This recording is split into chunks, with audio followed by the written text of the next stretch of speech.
Bonjour à vous et merci d'être avec nous ce midi pour ce webinaire présenté en partenariat avec Desjardins, un précieux partenaire de l'École d'entrepreneurship de Beauce depuis 12 ans. Mon nom est Laurie Bélanger, c'est un plaisir de vous retrouver une fois de plus pour nos midis rencontres webinaires. Alors aujourd'hui, on vous propose une heure de lunch pour parler d'autonomie financière de l'entrepreneur. Notre concept, 10 questions, 30 minutes pour répondre aux questions. Donc, ça nous prend vraiment, ce midi, c'est le cas de le dire, 2 expertes. Alors, suite à la portion questions-réponses, on aura une période d'échange. Alors, ceux qui veulent rester avec nous pour discuter puis poser des questions sur plus personnelles peut-être, là, ou plus sur d'autres sujets à nos experts, n'hésitez pas. Alors, l'autonomie financière, c'est un sujet qui est très important. Puis d'ailleurs, si vous avez écouté notre série de webinaires sur les plus belles erreurs des chefs, on avait Michael Jean, le PDG de la microbrasserie Le Bockel, qui en parlait dans son webinaire. Pour lui, il disait que l'autonomie financière, ça représentait la vraie liberté. C'était le pouvoir de choisir, de faire ce qu'il voulait de son temps.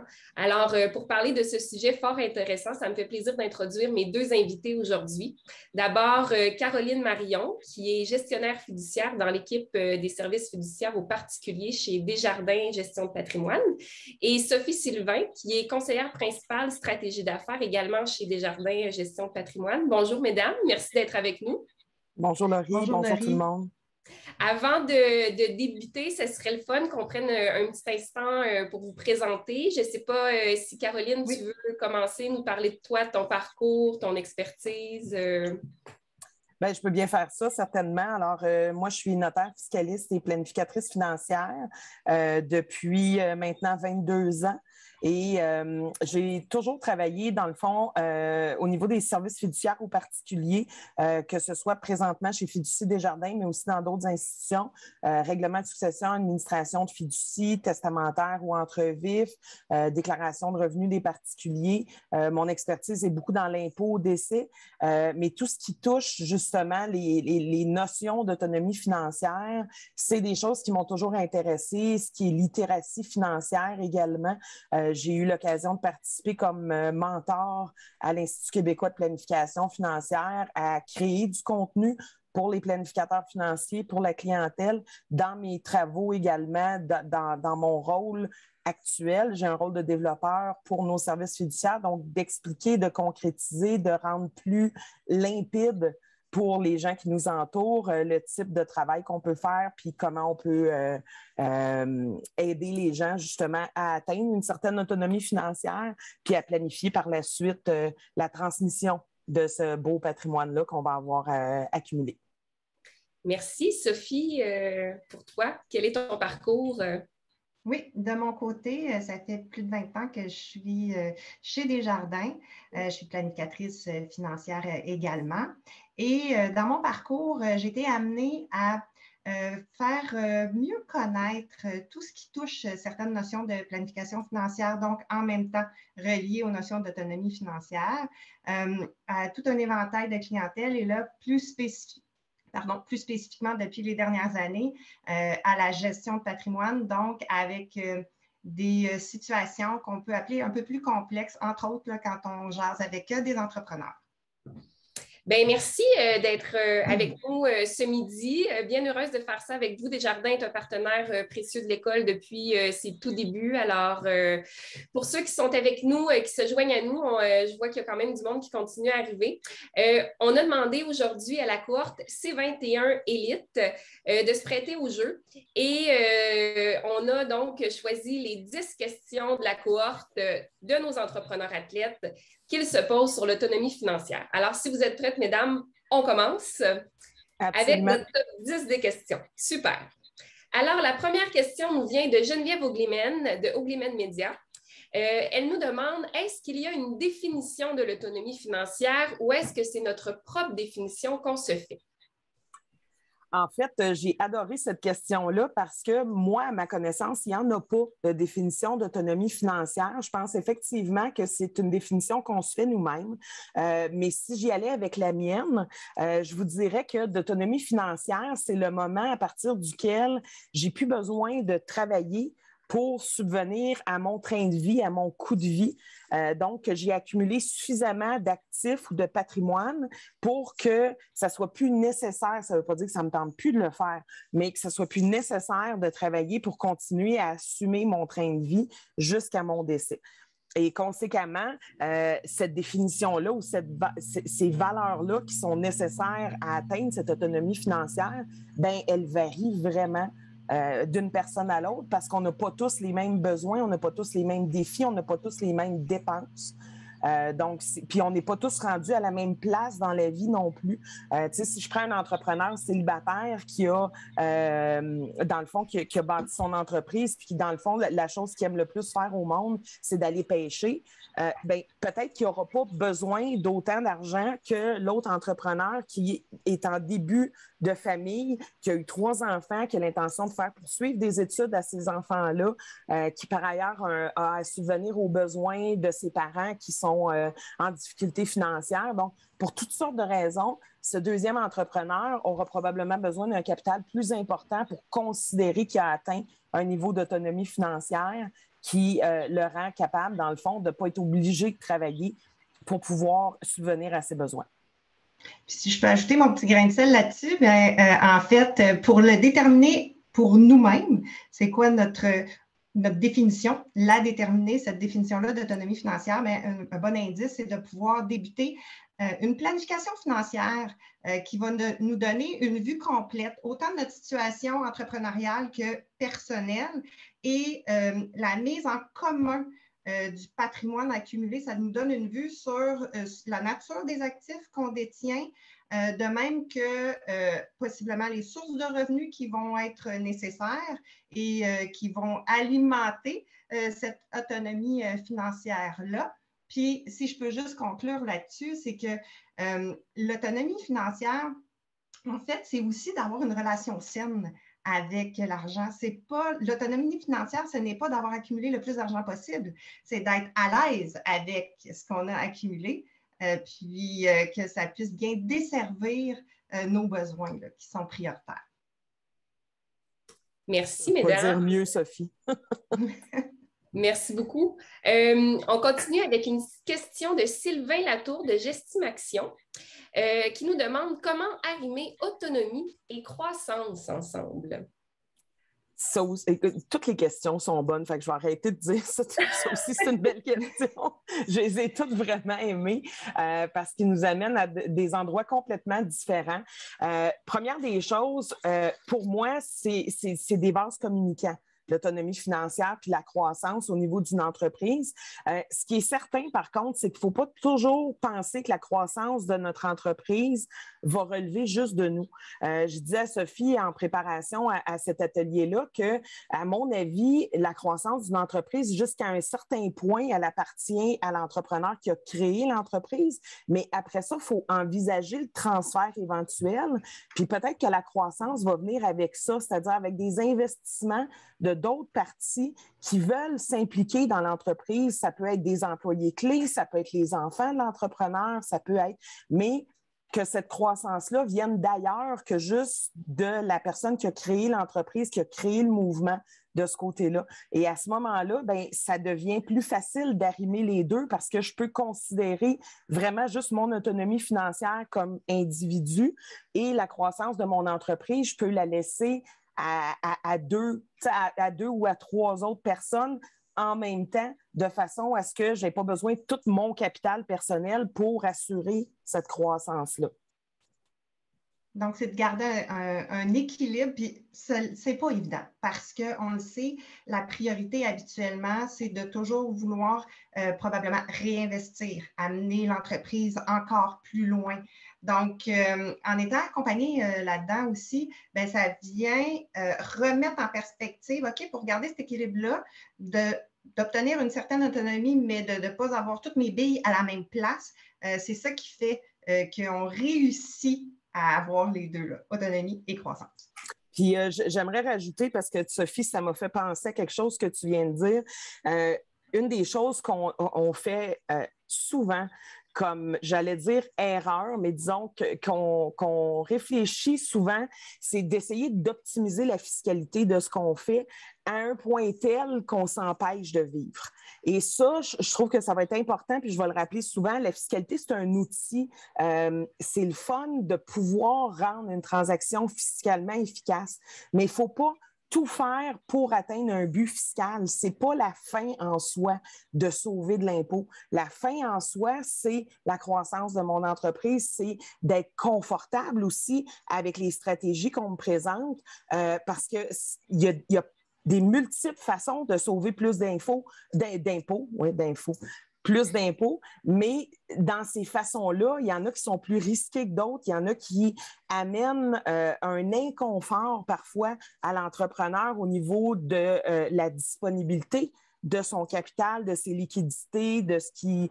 et il faut exclure la notion de fiscalité de notre prise de décision. Et quand notre décision est prise, là, on peut appliquer la fiscalité dessus pour essayer de l'optimiser et non pas le contraire. Je vois beaucoup trop de gens qui prennent des décisions en fonction de la fiscalité, ce qui souvent sont des décisions qui ne sont pas nécessairement confortables en bout de ligne. Confortable aussi dans le sens de bien comprendre l'ensemble de ce que veut dire la transaction.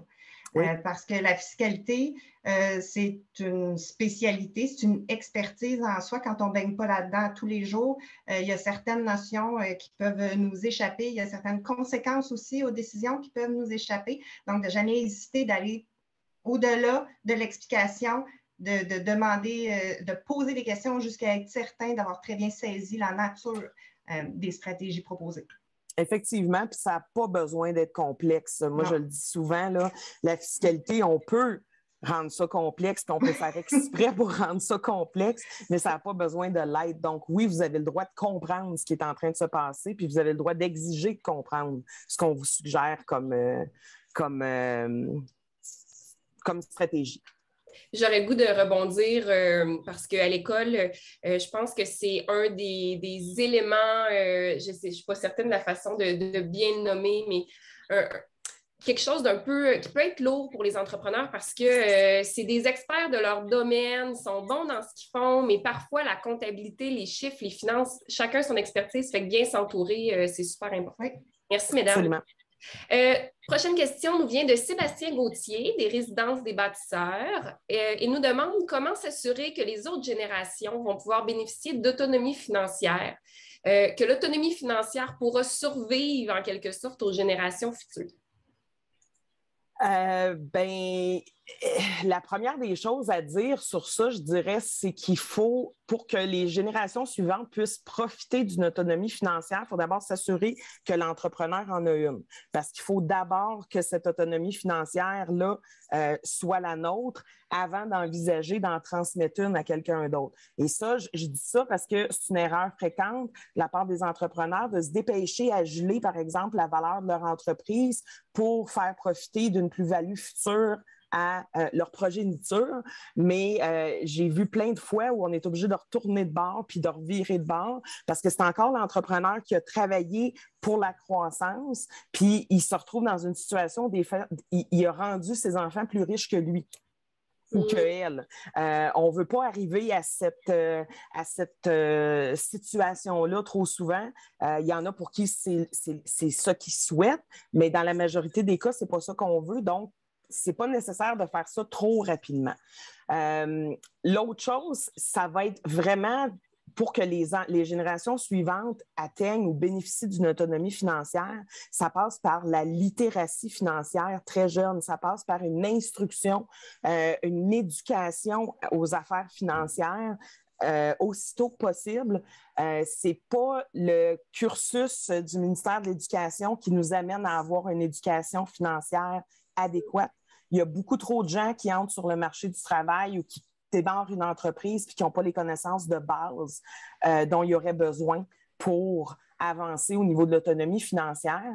Puis j'ai le goût de finir avec, ça va aussi prendre une très bonne planification successorale de l'entrepreneur pour s'assurer justement d'une transmission harmonieuse de son patrimoine en faveur de la génération suivante. Et quand on dit planification successorale, je suis certaine que plusieurs d'entre vous pensent uniquement à testament, mais ça ne signifie pas juste le testament. Planification successorale, ça veut dire aussi planifier pour une éventuelle inaptitude, parce que ça peut arriver à tout le monde, à tout âge. Ça veut dire aussi planifier pour, dans le fond, les conséquences sur mon entreprise de une inaptitude ou d'un décès. Donc, ça peut vouloir dire convention entre actionnaires, ça peut vouloir dire convention de vie commune avec mon conjoint de fait, ça peut vouloir dire de modifier un contrat de mariage ou d'en faire un si on n'en a pas fait au moment du mariage, encore une fois, pour préserver l'intégralité de notre patrimoine, s'assurer d'avoir vraiment une transmission qui est faite non pas selon ce que la loi propose, mais selon ce qu'on souhaite. Puis, si je peux me permettre d'ajouter aussi, quand on regarde cet aspect-là, bon, la génération suivante, effectivement, ça passe par l'éducation. Donc, de les impliquer dans le day-to-day, autant nos décisions personnelles, de les initier tranquillement, aussi de les faire rencontrer eux-mêmes des conseillers, les accompagner là-dedans. Par contre, aussi pour l'entrepreneur, quand on parle d'une bonne planification successorale, les documents légaux à jour, mais également les moyens de protection pour que si, par exemple, il survient une invalidité également qui peut être temporaire, permanente, d'une certaine durée, est-ce qu'on a les mécanismes en place pour s'assurer que l'entreprise va continuer à pouvoir opérer? Surtout aussi si on est en partnership, qu'on est co-actionnaire de l'entreprise. Les conventions entre actionnaires, elles sont essentielles, mais il faut aussi avoir les protections d'assurance qui viennent pouvoir mettre en place les clauses qui ont été intégrées dans ces conventions-là parce que malheureusement, ce qu'on a vu beaucoup, c'est, disons, des partners, un des deux décède, il n'y a pas rien mis en place, ben, le partenaire qui est survie devient co-actionnaire avec conjoint du défunt ou les enfants du défunt. Donc ça peut venir mettre un peu de sable dans l'engrenage pour la pérennité même de l'entreprise. Donc, en planification, là, on fait le tour de toutes ces situations-là, puis on fait les propositions nécessaires pour que les liquidités soient disponibles rapidement puis qu'on ait les bons partenaires qui continuent à faire rouler l'entreprise en cas de pépin. Oui, puis écoute, j'ajouterais, Sophie, un petit grain de sel aussi à la fin. On peut aussi faire une planification financière pour savoir combien on peut décaisser. C'est-à-dire que souvent, on voit la planification financière comme étant une planification de la retraite. Puis il y a beaucoup d'entrepreneurs qui se disent, ben moi, j'en ai déjà assez d'accumuler. Je le sais que je ne l'ai pas, cette question-là, de savoir si je vais en avoir assez pour mes vieux jours. Mais on peut utiliser des planifications de la retraite dans un autre sens, c'est-à-dire combien je veux laisser à mes enfants, donc mettre un capital de fin que je ne veux pas toucher, puis combien je peux utiliser dans l'intervalle pour pouvoir arriver à cette fin-là.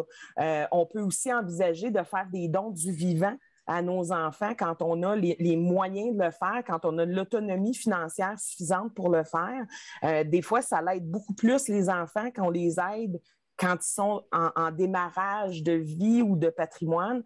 On entend beaucoup parler partout dans les journaux que les propriétés ne sont pas abordables. Ben, si je suis un entrepreneur, que j'ai un enfant qui veut s'acheter une maison puis que je veux lui permettre justement d'avoir ce cocon-là qui lui appartient puis que j'ai les moyens de le faire, ben, de lui prêter de l'argent ou de lui donner de l'argent pour l'achat d'une première maison, ça peut être beaucoup plus aidant et l'amener beaucoup plus rapidement à une certaine autonomie que d'attendre notre propre décès qui peut survenir très, très âgé. Donc, si on a 90 ans, des fois 95 ans, on peut imaginer l'âge qu'auront nos enfants à ce moment-là. Si on parle d'enfants qui ont 70 ans, ben c'est peut-être plus là qu'ils ont besoin de l'assistance des parents pour aller de l'avant avec leur autonomie financière.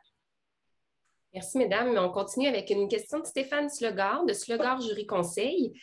Comment utiliser au maximum le levier qui est la fiducie familiale? J'aime cette question parce que pour moi, une fiducie, c'est pas nécessairement un véhicule justement de levier financier, mis à part la possibilité possible, la possibilité possible, oui, ça a bien du bon sens. Mis à part le fait qu'on pourrait multiplier une exonération de gains en capital avec l'utilisation d'une fiducie familiale, de façon générale, la fiducie familiale, c'est pas du tout ça son objectif. C'est une mesure de protection et une mesure de contrôle pour l'entrepreneur. Donc, c'est quelque chose qui va permettre de protéger le capital et qui va permettre à l'actionnaire, dans le fond, au créateur de la fiducie familiale, de contrôler les distributions d'argent en faveur de ses enfants, de sa famille, de son conjoint. Jusqu'en 2017-2018, je n'arrive jamais à me rappeler de l'année, mais j'ai plus 2018 en tête, juillet. Le ministre Morneau a ajouté à ce moment-là des règles au niveau de la fiscalité et du transfert d'entreprise et de la possibilité de fractionner notre argent avec les membres de la famille, ce qu'on faisait beaucoup par l'entremise d'une fiducie auparavant. Il les a modifiés de façon drastique, puis il a empêché de façon considérable le fractionnement de revenus qu'on pouvait atteindre avant l'entrée en vigueur de ces règles-là. Certains ont peut-être entendu parler de ça sous l'appellation de l'impôt sur le revenu fractionné. C'est ça la nature des règles, c'est comme ça qu'on en parle. Et auparavant, on voyait beaucoup de structures où on avait la compagnie opérante, on avait une compagnie de gestion, puis on avait des actions de la compagnie de gestion qui étaient détenues par une fiducie familiale. De nos jours, suite à la modification de ces règles-là, les structures changent. On voit beaucoup plus des compagnies qui sont détenues directement par des fiducies familiales avec une compagnie de gestion qui est bénéficiaire de la fiducie. Donc, les changements fiscaux amènent des modifications de structure. La fiducie n'est pas un véhicule facile à modifier. Ça, je trouve ça important de le dire. Contrairement à une compagnie où je n'ai qu'à déposer des statuts de modification après être allé voir mon conseiller juridique, dans le cas d'une fiducie, ce n'est pas quelque chose qui se modifie dans le temps sans intervention du tribunal. Donc, il faut que je sois vraiment sûre de mon affaire quand je la mets sur pied, ou encore, il faut que je me sois donné assez de latitude pour la fermer puis en créer une nouvelle si je veux être capable vraiment d'opérer avec cette fiducie-là dans le temps. Parce que ce n'est pas un véhicule qui est flexible au niveau de la modification. Fait que je vous dirais que comment l'utiliser au maximum, c'est de s'assurer aussi de sa pertinence. C'est pas vrai que tout le monde a besoin d'une fiducie familiale pour arriver à ses fins. J'entends souvent des gens dire « Oui, mais je peux pas multiplier justement l'exonération de gains en capital si j'ai pas de fiducie. » C'est complètement faux. Je pourrais émettre des actions directement aux enfants. Puis à ce moment-là, je la multiplierais, mon exonération de gains en capital, puis j'ai pas besoin de cette structure-là. Fait pourquoi on la met en place? Bien, parce que l'entrepreneur, il veut pas donner des actions directement à ses enfants. Puis pourquoi il ne veut pas en donner directement à ses enfants? Parce qu'il veut garder le contrôle de son entreprise. Pourquoi il ne veut pas non plus en donner directement à ses enfants? Parce qu'il ne veut pas que ses enfants se fassent prendre dans une dispute familiale, par exemple, puis que les actions soient en jeu dans un partage en cas de divorce ou encore dans une demande de pension alimentaire par rapport à la valeur que l'enfant peut avoir. Donc, il y a des bonnes raisons pour mettre en place la fiducie, mais il faut d'abord comprendre que ce n'est pas une nécessité pour atteindre ses fins et qu'on la met en place si on en a vraiment besoin. Moi, je vois beaucoup de gens qui, parce que ils voient leur partner à côté ou un ami de longue date qui a parti une entreprise, lui, il a cette structure-là, il se dit, ben si c'est bon pour lui, c'est bon pour moi. Erreur. Il faut vraiment regarder chacun pour soi si les structures qui sont proposées conviennent vraiment à ce qu'on veut faire. Une entreprise qui réinvestit tous ses profits, une entreprise qui ne distribue que très peu de dividendes à son actionnaire, c'est absolument inutile d'envisager de mettre en place une fiducie familiale puis de faire du fractionnement. Il n'y aura jamais rien dedans. Si on garde toutes les... Fait qu'il faut vraiment que j'aie des surplus accumulé, donc je n'ai pas besoin dans mes opérations d'entreprise ou pour réinvestir, pour commencer à envisager de mettre en place une fiducie puis essayer de faire en sorte de transférer des sommes à des personnes autour de nous qui vont se taxer à moindre taux. Juste, Caroline, parce que la question suivante est vraiment reliée avec celle-ci. Fait que j'aurais voulu qu'on bondisse dessus pour peut-être faire le pont puis les deux, parce que tu y réponds aussi un peu par la bande. Carl Saint-Laurent de Secure Eye Care qui dit « Quels sont les avantages d'avoir une fiducie familiale? » Fait que comme tu y répondais, c'est pour ça que je pensais que... Oui, tout à fait. Ben, en fait, c'est ça, ces deux questions qui sont interreliées. Sophie, tu voulais intervenir, je te laisse... Bien, il n'y a pas de problème. En fait, oui, c'est ça, c'est que ces deux questions-là, la réponse que Caroline vient de donner, ça répond comme aux deux. Mais moi, ce que j'aurais envie d'ajouter, c'est que, admettons qu'on prend cette question-là, puis qu'on transforme ça pour, exemple, on a parlé amplement de fiducie familiale, mais si on allait du côté de fiducie testamentaire, tantôt, on faisait un lien que c'était très, très important pour les entrepreneurs de faire une planification successorale. Mais la fiducie testamentaire, c'est une des possibilités qui est à envisager, toujours dans le même objectif, parce que pour les fiducies, moi, je le retiens tout le temps, Caroline le répète à chaque fois qu'on fait des événements ensemble, c'est pour pouvoir avoir du contrôle, c'est pour pouvoir assurer la pérennité du patrimoine. C'est pour pouvoir décider, comme si on était presque encore là, de comment va être géré ce patrimoine-là par la suite. Donc, la fiducie testamentaire également a ses avantages, surtout dans une situation où est-ce qu'on pense qu'il peut y avoir des conflits dans notre environnement familial. Ça peut être aussi, c'est souvent utilisé dans des situations où il y a des familles recomposées. Donc, on le sait, là, ça peut faire partie également là, de la réalité de nos entrepreneurs. Donc, quand on veut bien protéger nos proches, des enfants d'une union précédente, mais tout de même avantager le nouveau, la nouvelle conjointe, c'est un outil qui peut être intéressant.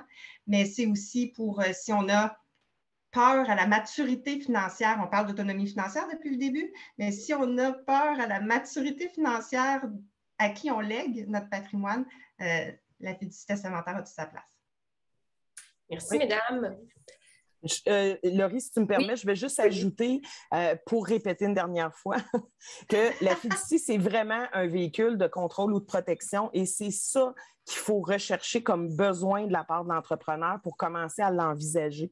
Au niveau des avantages, dans le fond, ça va tourner autour de ça. C'est que ça va être des avantages de me permettre de déterminer qu'est-ce qui va se passer, à qui je laisse des choses, dans quelle proportion, est-ce que j'en remets ou non à un tel bénéficiaire, est-ce que je lui évite par le fait même aussi, parce que je dis c'est un véhicule de contrôle, mais un véhicule de protection. Est-ce que ça permet de protéger les actifs de l'entrepreneur. Ça permet de protéger les actifs des bénéficiaires également, parce que tout ce qui est dans la fiducie ne m'appartient pas. N'appartient pas aux bénéficiaires. Ils peuvent en profiter, mais ça ne leur appartient pas.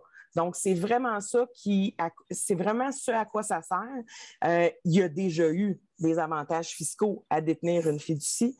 Ça n'a jamais été le cas d'une fiducie entre vifs que vous appelez la fiducie familiale. En fait, d'ailleurs, juste en matière de vocabulaire, il y a tellement de mots qui sont utilisés en matière de fiducie pour dire la même chose. Mais une fiducie familiale, c'est une fiducie qui est créée du vivant et qui va servir immédiatement quand on la crée à ses fins.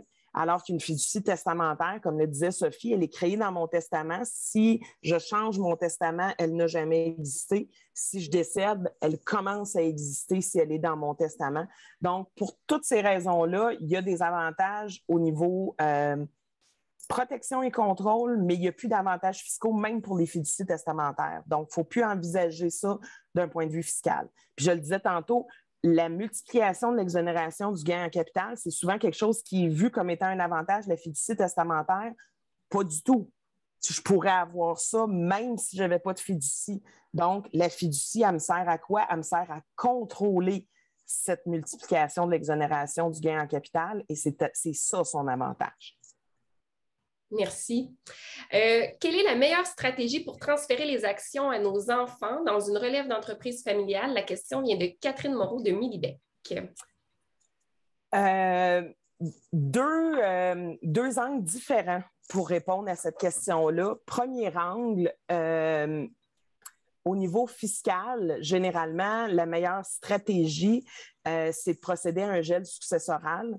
Pourquoi? Parce que ça permet, un gel successoral, de geler la valeur que j'ai accumulée entre les mains de l'entrepreneur pour ensuite permettre à la relève familiale d'acquérir des actions à un coût dérisoire, à un coût, je veux dire, à la pièce près, là. Puis je m'explique. Quand on fait un gel successoral, c'est un peu comme si je transformais ma valeur accumulée en une dette. Je prends mes actions qui valent, disons, 2 millions et je les échange pour des actions privilégiées qui sont rachetables à 2 millions. Ce qui veut dire que ma compagnie a une valeur de 2 millions, mais elle me doit 2 millions sur mes actions. Ce qui veut dire que la compagnie vaut maintenant 0. C'est donc facile pour un enfant de souscrire à des nouvelles actions à 1 pièce, à 10 pièces, à 100 pièces.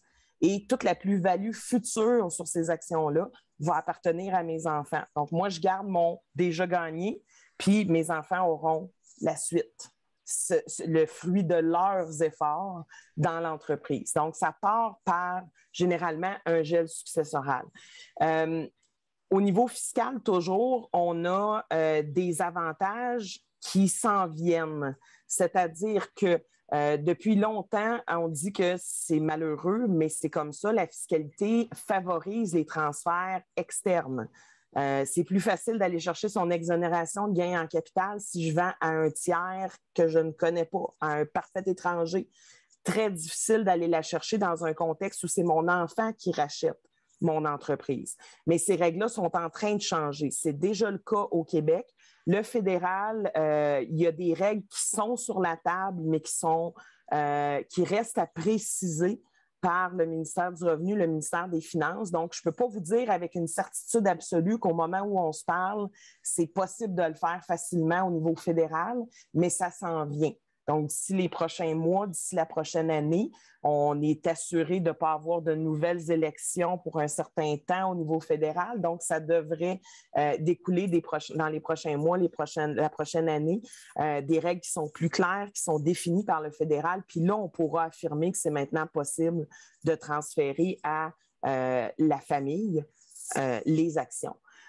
La deuxième sorte de réponse que je voulais donner à cette question-là, qui n'a rien à voir avec la fiscalité, c'est d'introduire lentement, mais je pense que ça répond à une autre question qui s'en vient, je suis plus sûre, d'introduire lentement la relève familiale dans l'actionnariat pour les faire participer réellement à la gestion des affaires. Parce qu'il y a vraiment deux choses dans un transfert d'entreprise. Il y a le transfert financier, mais il y a aussi le transfert de connaissances, le transfert de pouvoir de la part de l'entrepreneur. Et ça, il faut le planifier de très longue date. Plus mon enfant va être intégré dans les activités quotidiennes de l'entreprise au jour le jour, puis il va prendre du galon, puis il va acquérir des compétences, des connaissances, puis que moi, je vais laisser aller des pouvoirs au fur et à mesure de l'avancement, plus la transition va être harmonieuse. Alors que si du jour au lendemain, je dis, bon, mais moi, c'est aujourd'hui que je me retire, puis mon enfant prend la pôle, ça se peut qu'il y en ait qui ne suivent pas au niveau des employés, au niveau des fournisseurs, au niveau de... parce que je n'ai pas pris le temps de préparer cette relève-là. Donc, vraiment envisager les deux côtés de la médaille avant de penser à transférer l'entreprise. On peut peut-être, je sais qu'Étienne est à la technique, on peut peut-être rebondir à cette question-là, puis on reviendra à celle qu'on aura sautée. La question était de Benoît Mercier de Paul Armeide qui disait comment sensibiliser nos enfants au transfert éventuel d'actions qu'on va leur faire. Fait que je pense que c'était en lien avec cette question. Oui, puis si je peux juste ajouter quelque chose là-dessus, ce que Caroline parlait, là, les règles au fédéral sont en train de changer. Vous avez sûrement entendu parler sous la forme du projet de loi C-208. C'est ça, c'est ce fameux C-208-là qui est en train d'être, qui est sur la table encore en consultation pour des précisions parce qu'il y a des zones qui sont, disons, grises. Je voudrais souligner que quand on parle de gel successoral, tantôt que Caroline mentionnait, ça également, ça se fait dans une longue période de temps pour que ça vaille la peine, parce que si on souhaite faire le transfert à nos enfants, puis qu'on dit je vais faire un gel successoral, puis c'est l'année prochaine que je vais faire racheter mes actions de gel, la plus-value future, elle ne sera pas si intéressante que ça. Donc, c'est une planification qui se fait également de longue haleine. Puis, ce qui est à surtout ne pas négliger, qu'on a jasé beaucoup dernièrement avec des entrepreneurs qui sont en plein processus de transfert familial. Ce qui ressort, c'est l'aspect humain.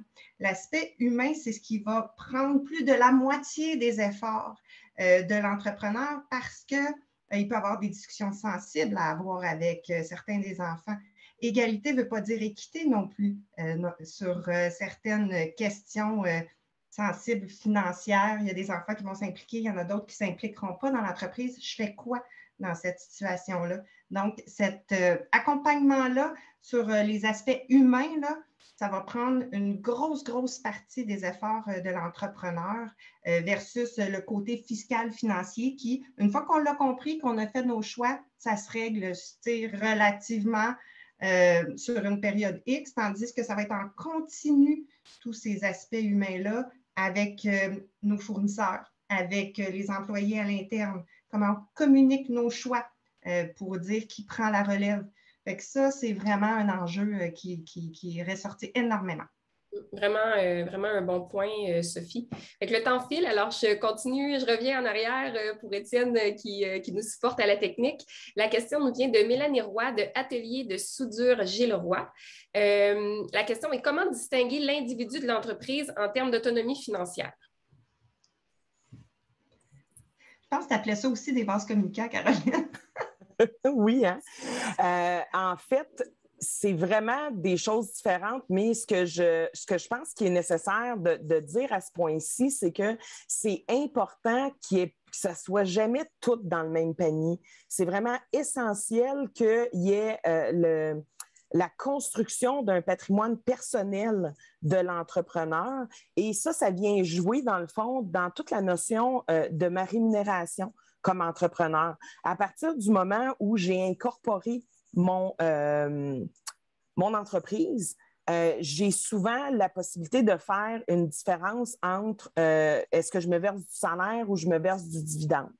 Et là-dessus, il y a des règles assez claires qui doivent être suivies. Mais encore là, je vais aller quasiment à contre-courant dans certaines d'entre elles en vous présentant certaines choses parce que encore une fois, je le disais d'entrée de jeu, la fiscalité est un outil au service de décisions qu'on va prendre et non pas on devrait prendre toutes nos décisions en fonction de la fiscalité.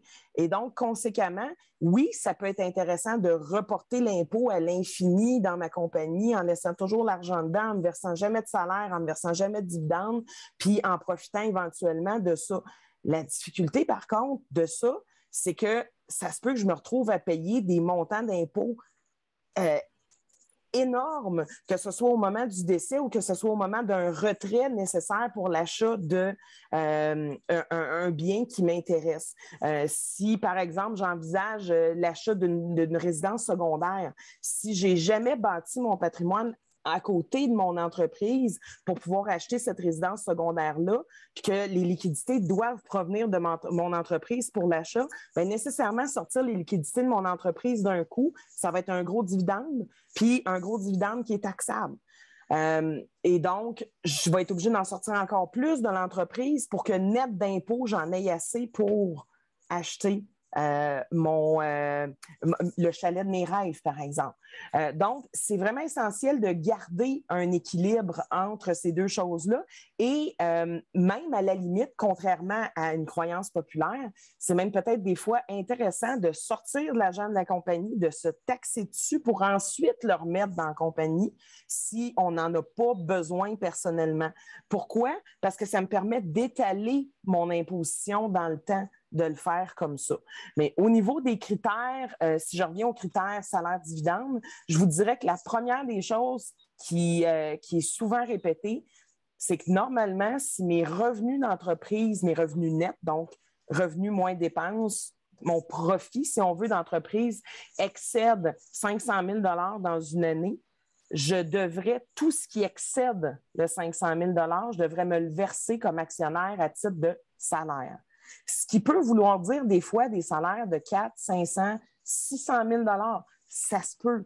Et non, ce n'est pas quelque chose qui n'a pas d'allure. C'est nécessaire. Pourquoi? Parce que fiscalement parlant, le principe d'intégration qu'on appelle, c'est le principe en vertu duquel ça devrait donner le même résultat que je gagne de l'argent en faisant du revenu d'entreprise à titre personnel qu'à travers une compagnie. Donc, ça devrait me coûter le même chiffre d'impôt de faire un profit de 100 000 sans être incorporé que de faire un profit de 100 000 dans mon entreprise, payer de l'impôt au niveau corporatif, me verser un dividende, puis payer de l'impôt au niveau personnel. Il devrait me rester la même affaire dans mes poches, dans les deux colonnes. Mais ce principe-là n'est pas parfait et il ne fonctionne pas quand j'arrive au taux d'imposition plus élevé dans l'entreprise. Il fonctionne avec le taux d'imposition le plus bas, celui qui est applicable à mes revenus d'entreprise jusqu'à concurrence de 500 000 $. L'autre chose, c'est que si je ne me verse jamais de salaire, bien, je ne profiterai jamais de droits de cotisation au REER. Je ne profiterai jamais non plus de cotisation à la Régie des rentes du Québec. Et tout ça, ça me permet d'avoir une certaine autonomie financière en fin de parcours quand je décide de prendre ma retraite. La Régie des rentes du Québec, c'est, si on le traduit dans des mots du quotidien, c'est de m'acheter une rente viagère indexée à vie. Ça coûte très cher, ça, si je voulais m'acheter l'équivalent auprès d'une compagnie d'assurance. C'est à très faible coût, cette rente-là qui est offerte par la Régie des rentes du Québec. Donc, ça vaut la peine d'y penser. Et donc, de planifier de façon à se verser au moins un salaire nécessaire pour être capable de cotiser au maximum à la Régie des rentes. Et ce, même si mes revenus n'atteignent pas le 500 000. On parle alors d'un salaire d'à peu près une soixantaine de mille dollars par année que je devrais me verser. Une autre chose, puis je sais qu'il y en a beaucoup à dire sur celle-là, puis je sais que c'était supposé être juste 3 minutes, mais il faut vraiment que je le dise. Au niveau salaire-dividende, il faut aussi prendre en considération, étonnamment, notre profil d'investisseur.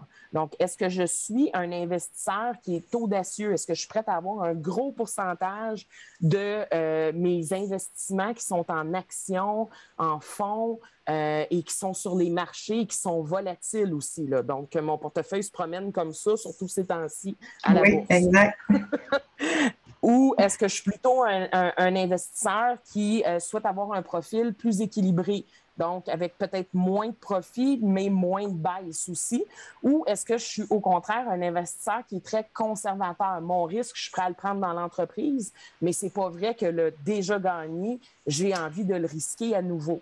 Donc, dépendamment de mon profil d'investisseur, si je vais vers un profil d'investisseur conservateur, très mauvaise idée de garder de l'argent dans la compagnie. Très, très mauvaise idée. Pourquoi? Parce que fiscalement parlant, c'est pas optimal de faire du placement à intérêt dans une compagnie. Dans une compagnie, ce qui est optimal, c'est de faire du placement en action, quasiment 100% en action. Alors, si je n'ai pas un profil d'investisseur audacieux, il faut que je retire mes billes de la compagnie, puis il faut que je les garde pour moi, probablement dans un régime enregistré d'épargne retraite ou dans un CELI, dans la mesure du possible, ou sinon en placement non enregistré, mais surtout pas en placement dans la compagnie si mon profil d'investisseur n'est pas au moins audacieux. Je pense que c'est encore une fois en lien avec la question suivante qui venait de Geneviève Ougliman, puis elle a été répondue quand même partiellement. Peut-être que Sophie, ça te permettra de rebondir. Elle demandait comment bâtir l'autonomie financière sans fragiliser l'entreprise. Là, on entendait beaucoup que ça pouvait fragiliser peut-être plus l'individu versus l'entreprise. En tout cas, bref, je pense qu'il y avait quand même un peu à faire. L'ensemble de cette question-là, oui, vient d'être répondu en même temps. Puis, j'ai juste eu un flash aussi parce qu'on parle beaucoup de famille depuis tantôt également, mais en même temps, l'autonomie financière, autant dans l'éducation qu'on veut apporter aux enfants ou encore pour pouvoir aider à leur autonomie, le fait aussi de sortir des sommes de l'entreprise pour nos besoins personnels, mais aussi, on vient de parler de CELI, on vient de parler de REER. Il ne faut pas oublier la fenêtre d'opportunité qu'on a quand on a des enfants mineurs avec le régime d'épargne-études. Donc, ça aussi, c'est nécessaire d'en profiter parce que c'est un 30% minimum de subvention pour chaque dollar qui a été investi dans le régime épargne-études. On peut même, par enfant viager, y mettre un 50 000 $ à l'abri de l'impôt.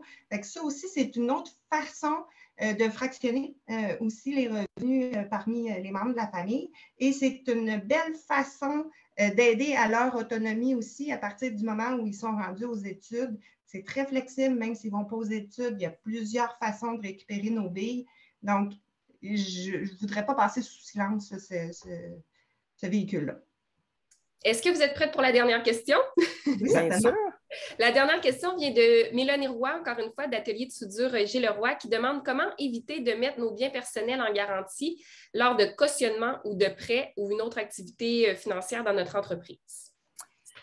Cette question-là était la plus difficile à répondre en ce sens que, et là, je ne parle pas au nom de Desjardins, je parle en mon nom personnel. OK? Comment on fait pour éviter de mettre nos biens personnels en garantie? Il y en a des façons, mais est-ce que vous allez quand même réussir à avoir du financement? C'est la question qu'il faut se poser. Parce que, essentiellement, juridiquement parlant, si j'ai une compagnie, bien, normalement, ma compagnie, elle a ses propres actifs, ses propres dettes. Pourquoi est-ce que l'institution financière exige que je fournisse des garanties personnelles? C'est parce que c'est arrivé trop souvent dans le passé que des individus qui avaient justement créé une entité différente qui est la compagnie avaient trouvé le moyen de rendre cette compagnie-là incapable de rembourser ses dettes. Et comme c'était vraiment une personne distincte de l'actionnaire, bien, l'institution financière n'avait plus de recours, elle n'avait plus de pogne, elle n'avait plus de possibilité d'aller chercher le capital qu'elle avait prêté, investi dans l'entreprise. Donc, les institutions financières ont été obligées de prendre une position de se protéger elles-mêmes en exigeant de l'entrepreneur des garanties personnelles pour être certain que la compagnie va faire ce qu'elle a à faire, c'est-à-dire rembourser sa dette comme n'importe quel individu. Parce que c'est beaucoup moins gênant de faire une faillite d'entreprise que de faire une faillite personnelle. Parce que c'est beaucoup moins gênant de dire ma compagnie, ça n'a pas fonctionné, on repart sur d'autres choses, que de dire j'ai tout perdu, il faut que je reparte à zéro. Fait que pour toutes ces raisons-là, ça devient notre volonté de continuer à payer notre dette au niveau de la compagnie n'est pas la même que si cette dette-là nous touche personnellement. Donc, c'est vraiment une question de ça qui a fait en sorte que c'est nécessaire pour les institutions financières d'aller chercher des garanties personnelles de cet ordre-là. Maintenant, s'il y a vraiment des biens en particulier que l'entrepreneur veut protéger contre les saisies potentielles, contre les mécanismes de protection des biens personnels qu'on connaît, il y a la fiducie de protection d'actifs. Donc, je pourrais effectivement transférer certains de mes biens dans une fiducie de protection d'actifs et à ce moment-là, bien, les biens ne m'appartiennent plus, ils appartiennent à la fiducie. Conséquemment, c'est le même principe que de poser la question, est-ce que la banque pourrait saisir mon voisin pour la dette que j'ai sur ma maison? La réponse est non, ce n'est pas à moi. Donc, comme ce n'est pas à moi, ça ne peut pas être saisi. Je peux aussi faire des désignations de bénéficiaires lorsque mes REER, mes CELI, mes placements sont détenus dans une compagnie d'assurance. Si je désigne certains bénéficiaires qui sont généralement mes parents, mes enfants, mon conjoint marié, je peux atteindre ce qu'on appelle de l'insaisissabilité. Donc, ces biens-là ne peuvent pas être saisis. Conséquemment, ils ne peuvent pas être donnés en garantie non plus, puisque la banque ne pourrait pas les saisir. Le danger de faire ça pour l'entrepreneur, c'est qu'à partir du moment où j'envoie une partie ou même la totalité de mes actifs personnels dans un véhicule de fiducie, bien, dans les faits, juste faire une demande de prêt personnel ou de carte de crédit peut devenir un enjeu. J'ai plus rien à mon nom. J'ai plus d'actifs. En n'ayant plus d'actifs parce qu'ils sont tous dans la fiducie pourrait se permettre d'avoir une carte de crédit, mais pas moi. Fait que ça devient des enjeux qui sont très, très particuliers. Faut aussi savoir que si on est déjà en difficulté financière, ce n'est pas le temps de créer une fiducie de protection d'actifs, il est trop tard. Par contre, en quoi est-ce que cette fameuse fiducie de protection d'actifs-là va vraiment être un avantage ou une protection? Bien, elle est de deux ordres. La première, c'est que oui, c'est un patrimoine différent, mais surtout, c'est un obstacle parce que c'est un inconnu encore, la fiducie, pour la majorité des gens. Si vous allez du jour au lendemain essayer d'ouvrir un compte pour une fiducie, vous le savez que vous rencontrez tout de suite des obstacles. Ce n'est pas comme ouvrir un compte personnel pour vous dans une institution financière. Essayez maintenant de faire ouvrir un compte même juste de service, un compte d'Hydro-Québec pour une propriété qui est au nom d'une fiducie. Bonne chance. C'est des obstacles administratifs auxquels on va se confronter. Et moi, des fois, je me dis, pour moi, les fiducies de protection d'actifs que je vois souvent, c'est de la poudre aux yeux. Ce que je veux dire par là, c'est qu'elle est créée, c'est le créateur qui a mis son patrimoine dedans. Il est également un des fiduciaires. Souvent, il y a un fiduciaire de complaisance, je vais le dire comme ça, qui accepte de signer des documents sans trop savoir ce qu'il signe. Puis, il est le seul bénéficiaire. En quoi est-ce que c'est un écran contre les créanciers? Techniquement, il n'y en a pas. Puis ça serait facile pour les créanciers de saisir la part de bénéficiaire dans la fiducie. Je n'ai pas d'autres bénéficiaires. Fait que mais l'obstacle qui est là, c'est que c'est une étape de plus. Puis il y en a qui vont bloquer juste parce que c'est une étape de plus puis que c'est une complexité supplémentaire. Fait que ça assure une protection par la peur. C'est ce que j'aime le plus. Fait que, en gros, pour répondre à votre question, Madame Roy, c'est possible de mettre nos biens personnels en sécurité contre les créanciers, mais c'est normal aussi que les institutions financières aient besoin de ce genre de garantie-là pour accepter de consentir un prêt à une entreprise pour les raisons que j'ai élaborées précédemment. Donc, c'est vraiment dans des circonstances où votre compagnie a une réputation. Dans le fond, quand votre compagnie n'aura pas besoin d'argent, elle pourra l'emprunter sans que vous donniez de garantie. C'est peut-être la meilleure façon de le dire et c'est la réalité. C'est-à-dire que si vous n'en aviez pas besoin du prêt, ben vous allez facilement être capable d'emprunter sans avoir besoin de donner une garantie. Merci, Caroline. Sylvie, Sophie, est-ce que tu avais un ajout? Non, mais en fait, j'ai vu passer une question qui était de dire un REER insaisissable, ça existe. La précision de Caroline, c'est que ça existe effectivement quand on peut y nommer un bénéficiaire, puis la façon de pouvoir faire ça, c'est auprès d'une compagnie d'assurance. Donc, dans une banque ou chez Desjardins, on ne peut pas nommer de bénéficiaire directement sur notre REER, mais quand notre REER est pris auprès d'une compagnie d'assurance, il est possible de nommer un bénéficiaire et rendre possiblement ça insaisissable.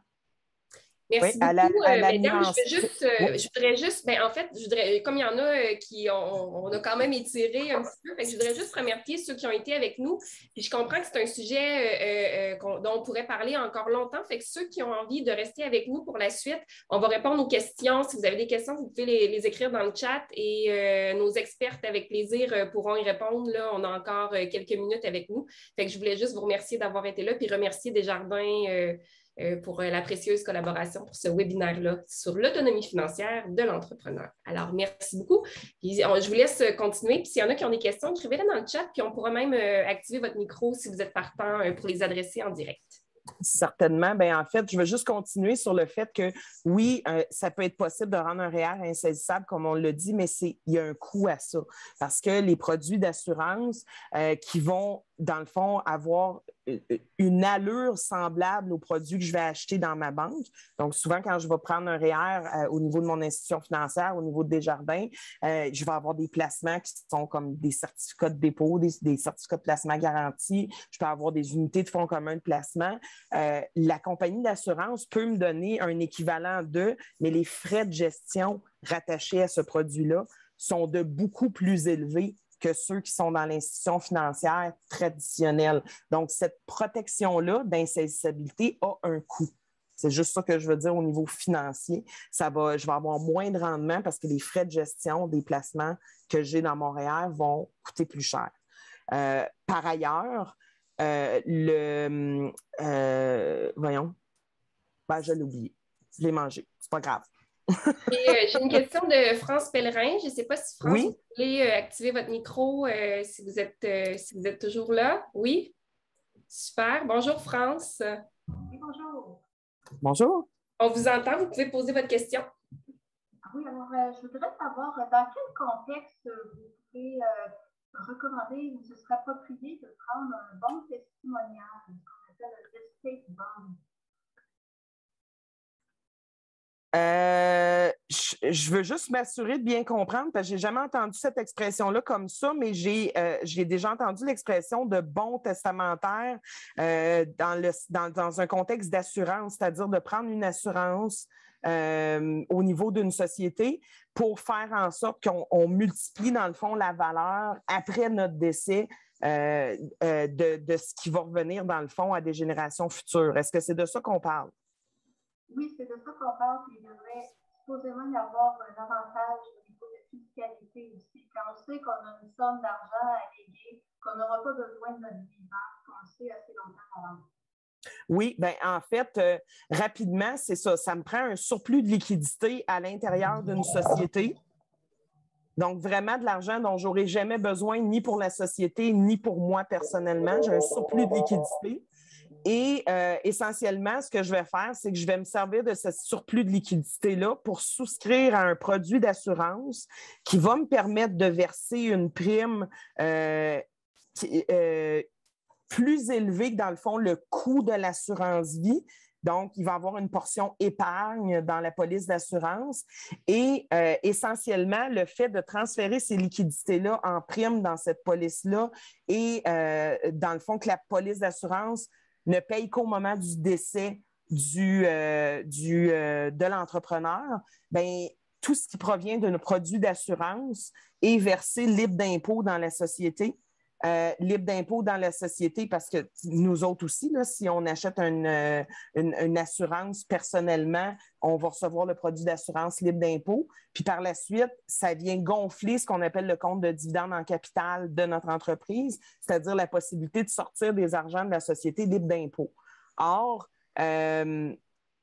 c'est exactement le contraire qui se produirait si je devais sortir ces liquidités-là excédentaires de mon entreprise, parce que tout ce qui sort d'une société, c'est un dividende imposable, à moins d'avoir un solde de compte de dividende en capital, à moins d'avoir... Fait que tout ce qui sort de l'entreprise, c'est un dividende taxable. Alors que si je le mets dans un produit d'assurance, puis que ça revient sous forme de prestation de décès d'assurance dans ma compagnie, puis que ça ressort par le compte de dividende en capital, j'ai effectivement sauvé de l'impôt. Par contre, le grand risque de ça, c'est qu'on aura beau dire ces liquidités-là, j'en aurai jamais besoin. L'entrepreneur, d'une certaine façon, il faut vraiment qu'il mette une croix là-dessus parce qu'il ne peut pas revenir en arrière après avoir fait une démarche comme celle-là. Les primes qui vont être payées, dans le fond, il immobilise son capital jusqu'à son décès. Ce capital-là, je ne pourrais pas y toucher, je ne pourrais pas en profiter. Je pourrais, oui, faire des emprunts sur la valeur de rachat de ma police. Puis, je pourrais potentiellement aussi tout simplement la racheter, ma police, mais à quel coût? C'est sûr que je vais avoir perdu de l'argent dans l'engrenage. La compagnie d'assurance, elle ne le fait pas. Elle le fait pas pour... Elle ne le fait pas pour nos beaux yeux. Une autre question de Karine Caron. Oui. Est-ce que tu veux la poser, Karine? Bonjour, Karine, on t'entend? Je vais y aller pour elle. Si nos enfants ne font pas d'études, de quels moyens faisait allusion Sophie pour bénéficier de la part du 30% du gouvernement? C'est dans le régime d'épargne-études. En fait, Oui. Vas-y, Sophie. En fait, au niveau du régime épargne-études, il faut bien distinguer de quoi est composé le régime épargne-études. Donc, on a d'une part les cotisations qui sont effectuées par habituellement le parent dans le régime épargne-études. On a également la portion des subventions, puis on a le rendement que tout ça nous génère dans le choix de véhicule de placement qu'on a choisi d'utiliser. Donc, d'une part, avant, c'était très, très rigide. Si le bénéficiaire, notre enfant, n'allait pas aux études, mais là, c'était pénalisant, il fallait fermer le REE, on ne récupérait pas nécessairement nos billes. Maintenant, c'est qu'on est en mesure, s'il y a un de nos enfants qui ne fait pas d'études, mais qu'un autre de nos enfants le fait, les font de leurs études, il y a une possibilité là, de transférer le régime d'un enfant à l'autre. Il y a certaines conditions, évidemment, là, à respecter, mais il ne faut jamais non plus oublier que la portion de cotisation que le parent a versée à l'intérieur du régime épargne-études, ça appartient aux cotisants. Donc, au moment des études de l'enfant, Ce n'est pas une obligation de verser l'entièreté du régime épargne-études à l'enfant. Le parent peut aller récupérer la portion cotisation parce que l'argent qui a été mis dedans, c'est déjà de l'argent net d'impôt. On n'a pas reçu une déduction fiscale non plus au moment de la cotisation. Donc, de retourner récupérer cet argent-là, on n'est pas pénalisé en tant que tel. Et le paiement d'aide aux études, qu'on appelle, qui est la portion qui est imposable, donc de subventions et de revenus, ça doit être versé à l'enfant et c'est ajouté à sa déclaration de revenus à l'enfant. Donc, c'est pour ça qu'on appelle ça un régime quasiment à zéro impôt, parce qu'à partir du moment où notre enfant fait des études, le paiement d'aide aux études que l'enfant doit mettre sur sa déclaration de revenus, on s'arrange pour en faire une stratégie de décaissement qui fait en sorte qu'il n'y aura pas d'impôt à payer, même s'il fait un petit revenu là, au niveau d'une job temporaire, job d'été, job à temps partiel. Donc, voilà. Caroline, avais-tu un élément que tu voulais ajouter? Écoute, j'ajouterais peut-être juste le fait que il n'est pas nécessaire d'aller aux études pour profiter d'un régime épargne-études. Il suffit d'être inscrit à un régime, à un programme post-secondaire. Donc, ça, c'est une subtilité que je pense qu'il vaut la peine d'être gardée en tête. Donc, mon enfant décide de ne pas poursuivre des études post-secondaires parce que ça s'applique juste aux études post-secondaires, le régime enregistré d'épargne-études. Donc, je ne pourrais pas payer les études secondaires dans un collège privé de mon enfant avec ça. Mais supposons qu'il décide de ne pas poursuivre d'études, mais il y a juste à s'inscrire au cégep pour qu'on ait le droit de verser des montants à partir du régime enregistré d'épargne-études. Et souvent, c'est assez rare que les paiements d'aide aux études sont des fortunes considérables. Le capital investi, c'est une chose, mais les subventions puis les rendements, il faudrait qu'ils dépassent 20 000 $ dans la totalité pour que ça soit difficile de le sortir en un an. Merci. C'est vraiment un véhicule très performant, le REA, même si les enfants ne font pas d'études. Merci beaucoup, mesdames. C'est le temps que nous avions. Merci à vous tous. On a eu une assemblée captive du début à la fin. Alors, merci d'avoir été là. C'est un plaisir de l'avoir fait avec vous. J'espère que vous avez aimé l'expérience. Définitivement. J'espère surtout que les participants ont apprécié parce qu'on ne les voit pas, mais j'espère qu'ils auront pu bénéficier de certaines de nos réponses et qu'on aura répondu adéquatement à leurs questions. Laissez-nous un petit mot dans le chat avant de quitter si ça vous dit. Alors, merci à vous d'avoir été là. Puis on se revoit pour un prochain webinaire EEB, probablement à l'automne. Au revoir, mesdames. Merci. Merci de l'invitation. Bien apprécié.